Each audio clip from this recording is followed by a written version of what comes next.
In a prison called the Vertical Self-Management Center, Goreng wakes up inside a concrete cell marked with the number 48. The room has only a bed, a sink, and a hole in the center of the floor. His cellmate, Trimagasi, calls the hole the pit. Hundreds of floors are stacked the same way, with 2 inmates in each cell using fake names assigned by the management. Every day, a platform loaded with food is lowered through the hole. Each floor gets 2 minutes to eat before it continues downward. The farther down you are, the less food is left. At the end of every month, everyone is moved to a different floor. When Goreng sees the platform for the first time, he chooses not to eat because he isn't hungry and wants to leave more food for the people below. After eating all he wants, Trimagasi spits across the table, saying the people above probably did the same.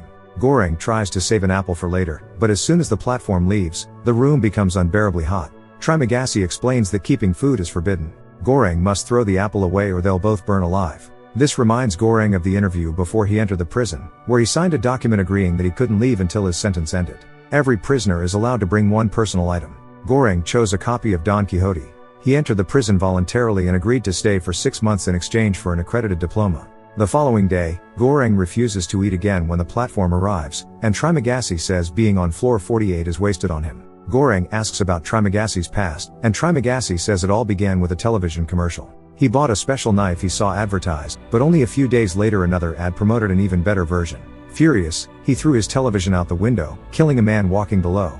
He was given a choice between a psychiatric hospital and the hole, so he chose this place. Trimagasi says the lowest floor he's ever reached was 132. Since he could still see more floors beneath it, he knows the prison goes even deeper. Almost no food reaches the bottom. Spending 1 month on a low floor isn't the worst part. The real problem is ending up on 2 low floors in a row. Frightened by that idea, Goreng tries talking to the prisoners above and below, asking them to ration their food so everyone can survive. Nobody listens. Instead, Trimagasi urinates through the hole onto the floor below. He also reveals that the knife from the television is the single item he brought with him. The next time the platform arrives, Goreng finally starts eating. While they're eating, someone suddenly falls through the hole from above. Trimagasi says it happens often and nobody ever does anything about it. Trimagasi lists the floors he's been assigned to over the months and mentions they'll stay together after the next shuffle. Goreng realizes cellmates are always kept together when they're moved. He finally understands that Trimagasi survived the lower floors by eating his previous cellmate. When the platform comes again, a woman named Miharu is riding on it. Goreng notices she's injured and worries about her, but Trimagasi tells him to ignore her.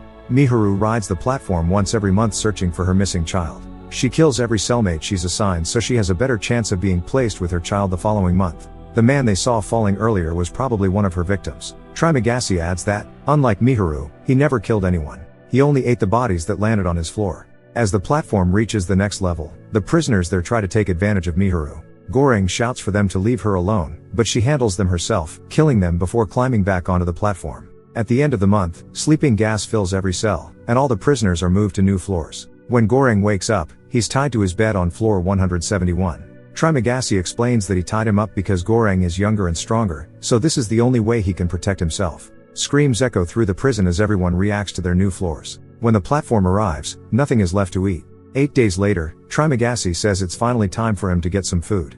Ignoring Goreng's desperate pleas, he uses his knife to cut a piece of meat from Goreng's thigh. Before he can eat it, the platform arrives with Miharu standing on it. Remembering Goreng's concern for her, Miharu jumps onto Trimagasi and attacks him with his own knife. After killing him, she unties Goreng and hands him the knife so he can finish Trimagasi himself. Goreng loses consciousness. When he wakes up later, he's back on the bed. Miharu has wrapped his wounded leg with a strip torn from the bedsheet, and she's eating Trimagasi's body. She offers Goreng some of the meat, and after hesitating, he accepts. She also gives him water before silently leaving on the platform. More days pass, and Trimagasi's body starts decomposing, allowing Goreng to feed on the worms as well. He also begins hallucinating, seeing Trimagasi's ghost watching and judging him while he eats. At the end of the month, sleeping gas fills the cell again. Goreng dreams of being with a woman while Miharu silently watches nearby. When he wakes up, he realizes the tongue licking him belongs to a dog. To his surprise, his new cellmate is Imogiri, the same woman who interviewed him before he volunteered to enter the prison. The dog is the one item Imogiri chose to bring with her, and they find themselves on floor 33. Goreng remembers his interview with her before entering the prison, including the long, unsettling pauses she made between questions. Back in the present, Imogiri says she volunteered for the prison just like Goreng and never knew people were dying inside. As far as she knows, the prison has only 200 levels. When Goreng tells her there isn't enough food for everyone, she argues there would be plenty if each person only ate what they needed. She believes something must happen to create spontaneous solidarity among the prisoners, but Goreng thinks that's unrealistic. He wonders if the death of a child could bring change, but Imogiri insists the administration never accepts anyone under 16. When the platform arrives, Imogiri eats only enough for herself. After feeding her dog, she prepares 2 extra portions. Once the platform reaches the level below, she asks those prisoners to eat only the prepared meals and make 2 more portions for the next floor, hoping the message will continue downward. Nobody listens. Goreng points out that the administration never wanted solidarity to happen in the first place. Imogiri dislikes hearing that because she worked for them without any problems, but Goreng replies that being a former employee gave her the privilege of choosing her own cellmate. Imogiri refuses to stop trying. Every day she repeats the same request to the lower levels, and every day they ignore her. 2 weeks later, Goreng gets tired of hearing her shout. He warns the prisoners below that if they keep refusing to cooperate, he'll relieve himself on the food every day, forcing them to eat it. This threat finally works, and the message starts being passed from one floor to the next. Some time later, the platform arrives carrying an unconscious Miharu. Goreng and Imogiri place her on the bed and look after her while Imogiri's dog steals some food from the platform. After it leaves, the cell suddenly becomes freezing cold. Since keeping food is forbidden, Goreng has to chase the dog and recover the stolen food before they're punished. That evening, Goreng lets Miharu sleep on the bed while he rests on the floor. He wakes up to the sound of a struggle and discovers Miharu has killed the dog to eat it. The following day, Miharu leaves on the platform. Goreng tells Imogiri about Miharu's search for her missing child, but Imogiri says that's impossible. Miharu entered the prison alone 10 months earlier. She was an actress with no family and volunteered just as Goreng did. Imogiri admits she sent people into this prison without knowing how terrible it really was. She also reveals she's been fighting cancer for the past 3 years. After learning she wouldn't survive, she volunteered because she believed she could change things. Now she says she doesn't care anymore. On their final day on floor 33, Goreng urges Imogiri to eat because they might not receive any food after the next shuffle, but she's too depressed to get out of bed.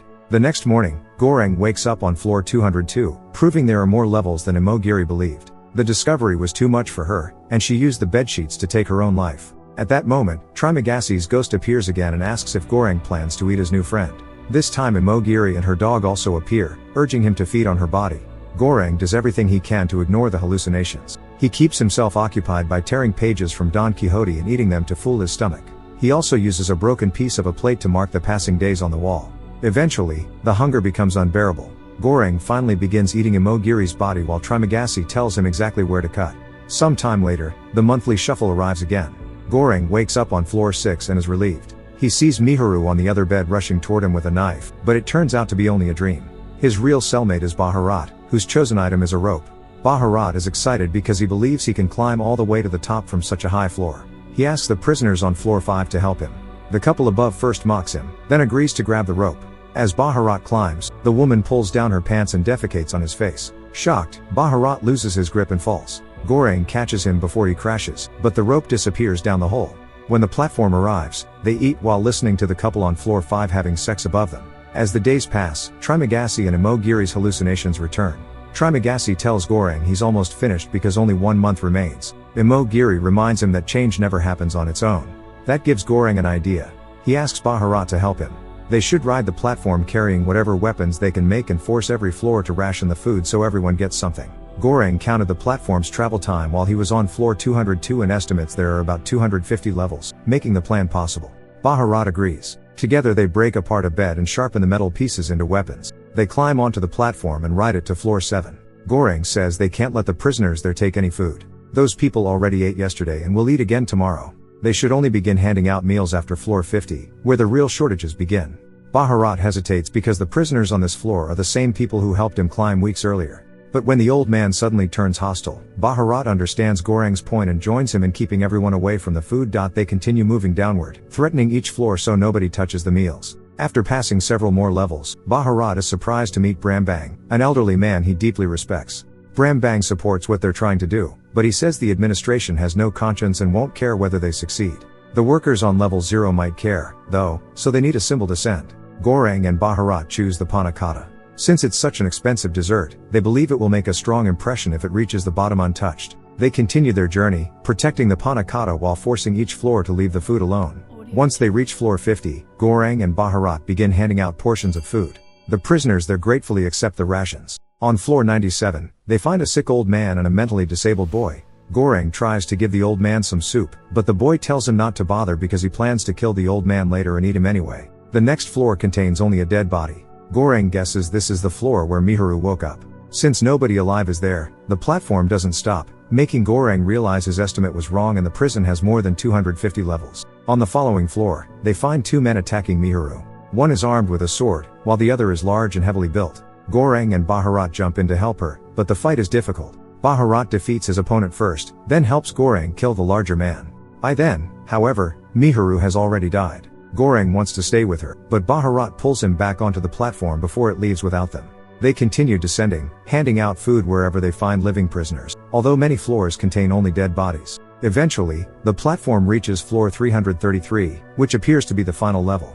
At first the room looks empty, but then they notice someone hiding beneath the bed. It's Molly, the missing child. Goreng and Baharat walk toward her. As soon as both of them step off the platform, it begins moving downward again. Goreng tells Baharat to throw the panna cotta into the hole, but Baharat refuses. To their surprise, the room doesn't become hot or cold, meaning they're not punished for keeping the food. After a long hesitation, Baharat gives the panna cotta to Molly instead. The three remain on the last floor while Goreng continues seeing hallucinations of Trimagasi, Imogiri, and now Miharu as well. A moment later, Baharat agrees with the ghosts and tells Goreng that the little girl is the real message. When Goreng comes to his senses, he realizes Baharat has died from the wounds he suffered during the fight. When the platform returns, Goreng places Molly on it and rides down with her to level 0, which is completely dark and empty. Trimagasi appears one last time and tells Goreng to step off the platform because he isn't part of the message. Together they watch the platform rise back up with Molly, hoping she will reveal the truth of the prison to the people above. Thanks for watching till the end and subscribe ScenePhoria for more recap videos.